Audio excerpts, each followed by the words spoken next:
Para po makatulog ka, daddy mo. Love you lang. I love you too, Dong. I love you. Thank you po. Love you. God bless po. Nakakakilig at nakakatouch na eksena ang kumalat ngayon online matapos marinig si Eman Bacosa na buong pusong nagsabi ng "I love you, Lola" habang naka-video chat ang kanyang lola na si Junicia Pacquiao. Sa maikling clip na yon, makikita ang malambing at magalang na side ni Eman malayo sa tapang at bangis na ipinapakita niya sa ring. Agad namang sumagot si Mommy Junicia ng "Ingat ka palagi ha, I love you too, Dong." Simpleng palitan ng salita pero ramdam ang lalim ng pagmamahal at suporta sa isa't isa. Maraming netizens ang naantig sa tagpong ito.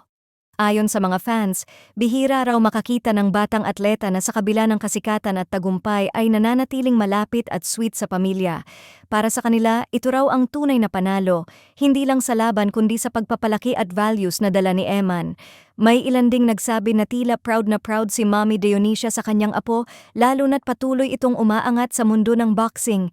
Ang lambing ng "I love you, Dong" ay nagbigay inspirasyon sa marami, lalo na sa mga kabataan na nakatutok sa kanilang mga pangarap pero hindi nakakalimot sa pamilya. Dahil dito, mas lalong dumami ang humahanga kay Eman, hindi lang bilang mandirigma sa ring kundi bilang isang mapagmahal na apo. Sa gitna ng ingay ng intriga at usap-usapan, ang ganitong klaseng eksena ang nagpapaalala na sa likod ng bawat suntok at tagumpay, may pusong marunong magmahal at magpasalamat.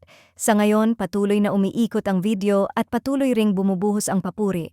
Para sa fans, ang simpleng "I love you, Lola" ay patunay na ang tunay na lakas ng isang tao ay hindi lang nasusukat sa ring kundi sa pagmamahal at respeto sa pamilya.